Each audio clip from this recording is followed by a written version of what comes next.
Despite an estimated 2,000 languages being spoken across Africa, for many to succeed in the continent, they have no option but to learn English or French, the languages of the countries which colonized most of Africa. Now, experts are warning that this trend might lead to the extinction of indigenous languages. Renowned African writer Ngugi Thiong'o says abandoning one's indigenous language is tantamount to enslavement. Let's take a listen. There's a difference between adding another language to what you already have, which I call empowerment, and what I call the other, where you add many languages. You remove your own language completely, and then you acquire other languages, which I call enslavement. Yeah. Hello, I'm Mubarak Kenya, and a warm welcome to this edition of Africa Today, which is focusing on the dangers that African languages are facing amid rapid globalization, which has seen the dominance of English and French. Our experts will provide an incisive analysis and present possible solutions to this challenge facing African nations, which are fighting to preserve their identity. It will be great hearing from you as you watch our program, so keep in touch through our social media handle. English, French imperil African languages. Africa has 55 countries that use a variety of languages, including some that are endangered due to several factors, especially the influence of Western culture. Every African language is a repository of history, culture, and values. So when a language dies, so too does history, culture, values, and the sense of identity. African language experts are waking up to the reality that a lack of school reading material in local languages is increasingly sounding the death knell for mother tongues. With bilingual education, children are more active because they master the language. They are not afraid to speak to the teacher. They communicate better in a local language, a language they know well. Experts and activists across Africa are now trying to restore the link between the people and their mother tongues. Now, for more analysis on this subject, we contacted Professor Kimani Njogu. He's a Kenyan linguist and a publisher who is also a member of the Kiswahili Cross-Border Language Commission at the African Academy of Languages, an organ of the African Union. Thank you very much, Professor. You're welcome. Thank you very much for having me. Thank you. We also have Mr. Africa Kiza, a development anthropologist based in Kampala, Uganda. Thank you also for joining us today. Most welcome. Thank you for having me. Now, Professor Kimani Njogu, first tell us, why is it important to maintain indigenous languages in Africa? Well, you see, languages are carriers of culture. They are also carriers of knowledge, and they are carriers of histories. And this is not particular to African languages or indigenous languages. This refers to virtually all languages of the world. Therefore, when we preserve and develop indigenous African languages, we are, in a sense, appreciating and recognizing their place as carriers of African history, or the histories of the African people and their experiences, as well as their knowledge systems and their philosophies and their values and so forth and so on. So the development and the promotion of African languages is part of a whole system of appreciating knowledge production from the African continent. Thank you for that, Professor Kimani Njogu. Love for European languages in Africa comes from the colonial mentality that foreign languages are better than their local languages and are a guarantee for the future. Once young people go to higher education, they abandon their mother tongues thinking they are archaic and prefer to speak foreign languages such as French or English. Now, Mr. Kiza, how has over-reliance on European languages while abandoning local languages affected development in Africa?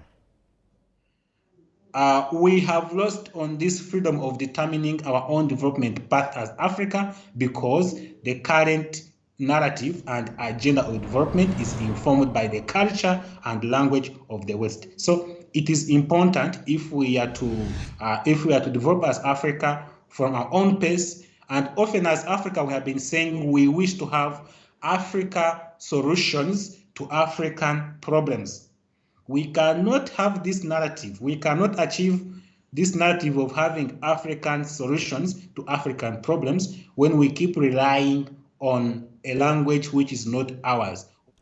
Now, globalization and social media are also driving Africans away from their mother tongues. Many people are also no longer feeling proud to speak their mother tongues, as English and French and other European languages have replaced local languages in homes and schools in many parts of Africa. Now, a Zimbabwean language expert here speaks on the importance of the preservation of indigenous languages. Let's listen. It's good to share information, exchange ideas, but at the end of the day, who are we? We need to know our identity. We need to actually build on what we know, build on what makes us, Zimbabweans. Professor Kimani Njogu, now how serious is the threat faced by African languages from European languages, especially English and French? They are in danger, really, of this suppression and domination by European languages, notwithstanding the fact that they are the ones, that is African languages, they are the ones that are spoken by over 70% or 80% of Africans across the continent. Therefore, the danger here is that the continued domination of indigenous languages or African languages by European languages undermines African histories, African philosophies, and the contribution of the continent to knowledge, global knowledge. And therefore, it's really a very serious issue here. It's quite clear that European colonial languages have continued to dominate in education, commerce, the media, and interaction between African countries. While international languages are crucial for communication and academic transfer and engagement, the use of indigenous languages ensures that local populations are integrated in the development agenda. Is the use of English and French in most development documents in Africa discriminatory to those who do not understand or actually do not want to use these languages?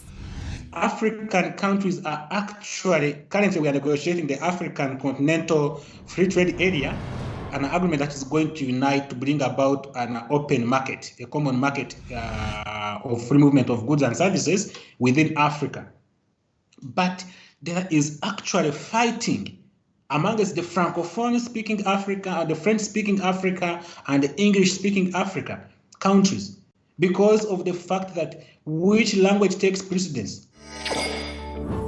Local languages in Africa, just like in many parts of the world, are the basis for cultural identity and local development. African languages that survived the colonial era are now facing the danger of extinction amid an onslaught by European languages. During a visit to Burkina Faso in 2018, French President Emmanuel Macron unveiled his strategy to promote his native language, aiming to make it the first language in Africa. Se renfermer sur telle ou telle langue, refuser la langue française ou avoir un effet de mode pour la langue anglaise dans le continent africain, c'est ne pas regarder l'avenir. Le français, ce sera la première langue de l'Afrique et peut-être du monde, si nous savons faire, dans les prochaines décennies. Prenons ce défi ensemble. Allons-y, portons-le. Now let's go back to Professor Kimani Njogu. Do you think the gradual disregard of indigenous languages in Africa is a deliberate move by imperial powers to wipe out the identity of African people?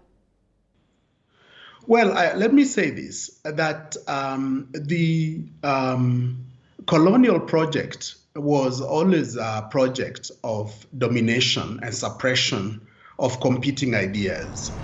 And therefore, under colonialism, the French deliberately suppressed African languages in their colonies, and the British did the same with regard to African languages, and the Portuguese did the same.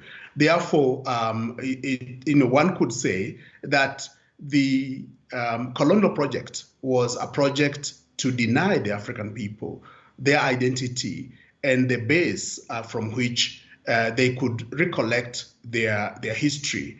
And even in situations where these languages were supported, they were not deliberately developed. And this has continued through the post-colonial period.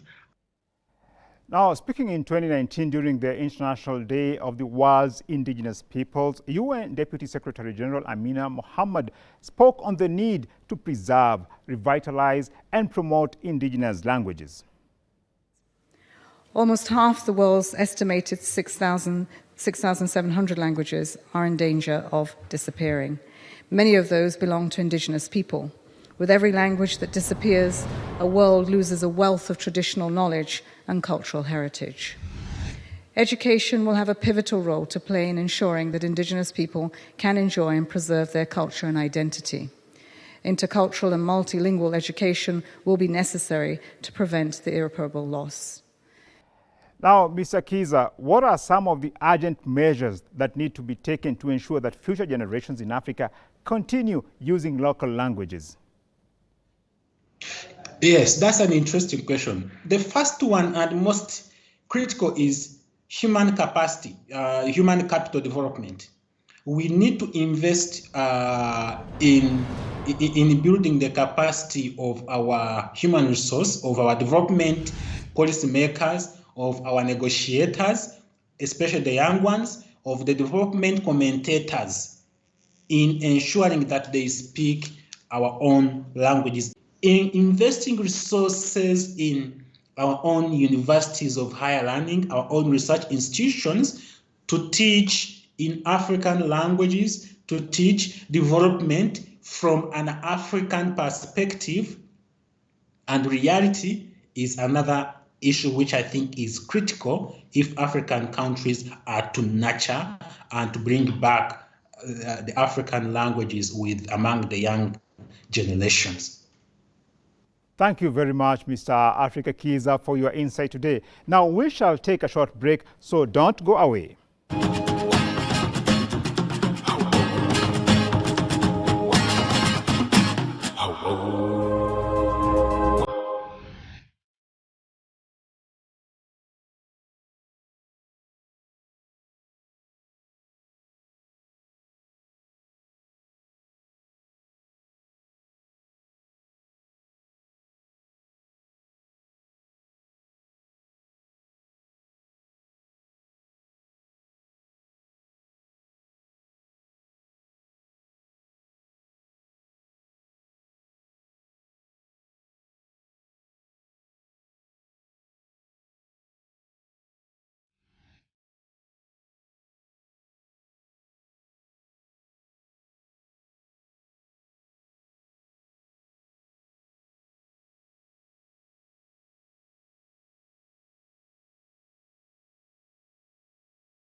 English, French imperil African languages.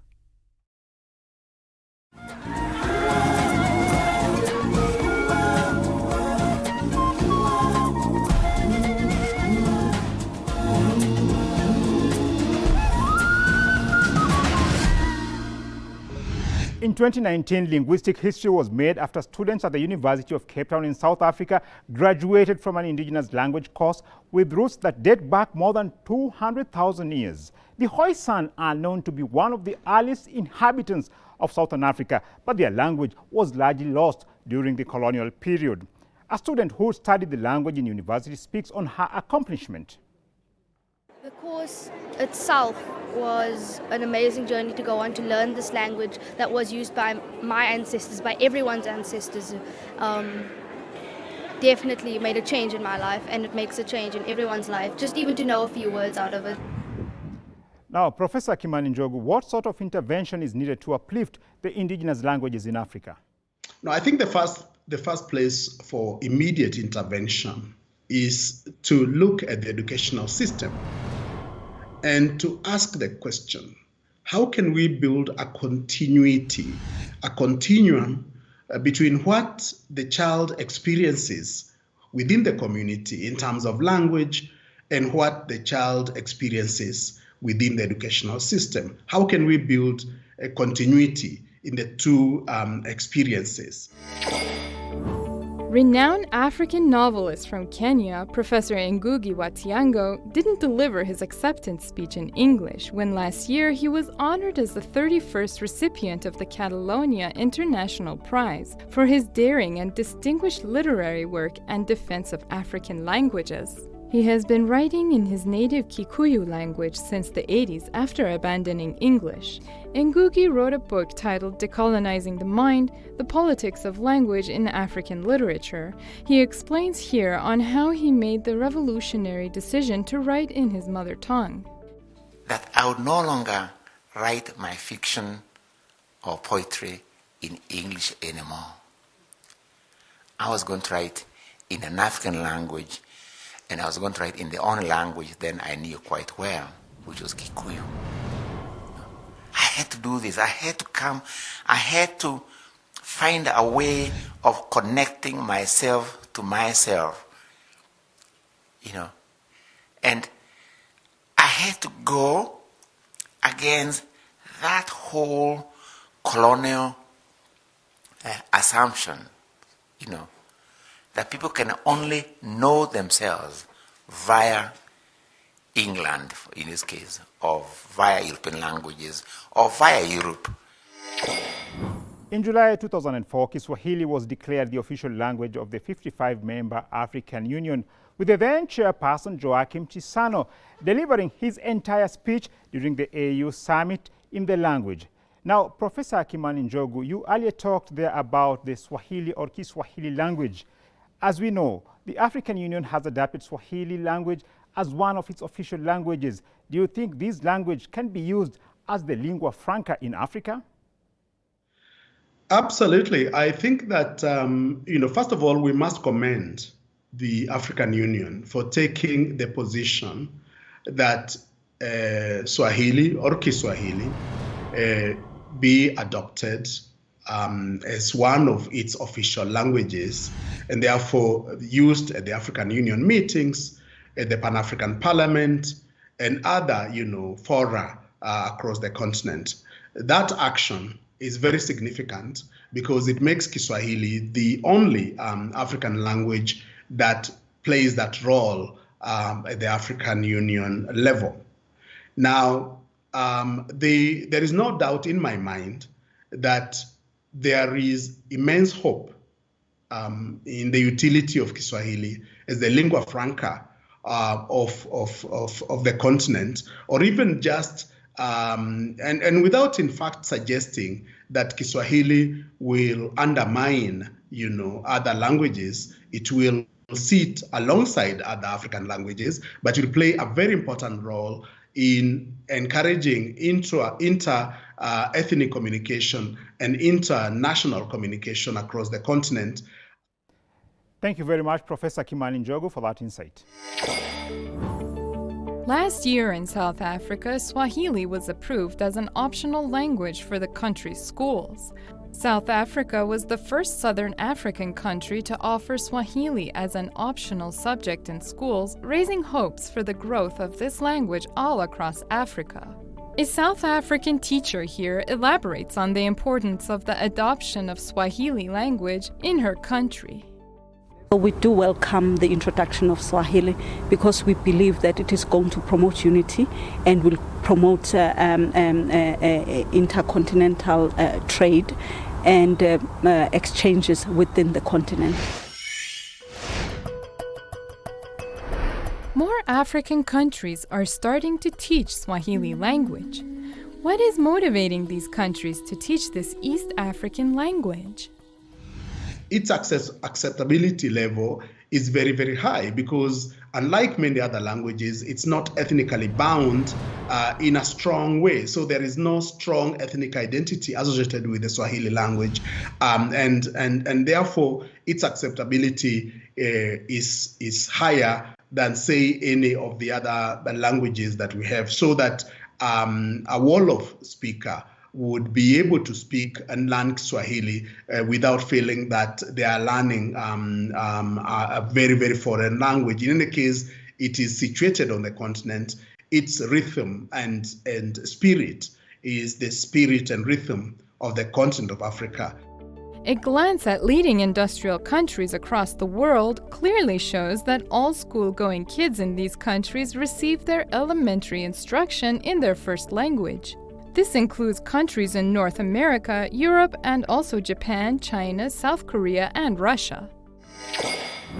Now, a Nigerian teacher who has been teaching mathematics in a local language explains here on the advantages of using indigenous languages in a class.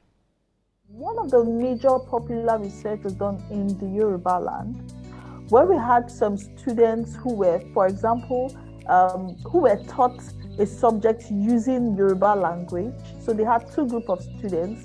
One group was taught a particular subject using Yoruba language, while another group was taught English language and then taught the subject in English. When the result was looked at the end of the day, the highest success rate was recorded from the students who were taught using the Yoruba language. And that's because we can never rule out the power the mother tongue has with regards to learning. While some indigenous languages in Africa are threatened with extinction, but as we have seen, the tide is turning as more and more young people are learning the languages. Yet to remain relevant, these indigenous languages need to embrace technology. Now, finally, my last question to you, Professor Kimani Njogu. Now, what needs to be done to make indigenous African languages appear cool and attractive to the tech-savvy generation? And African languages are adaptive to really the changing environment. They are never static. They are responsive to the changes that we experience every day. So, for example, with the entry of mobile phones, African languages are at play in that technology, and they are utilized pretty well in really articulating the technologies. The other area of work really is to link the techies with language workers. Those of us who work with language every day ought to be able to work closely with innovators, with technologists, to be able to come up with terms that best serve, the needs of the techies. Well, thank you very much, Professor Kimani Njogu, a member of the Kiswahili Cross-Border Language Commission at the African Academy of Languages. Now, unfortunately, our time is up for today. It's an interesting topic, and for sure, we shall revisit this subject in future and maybe even speak in a common African language.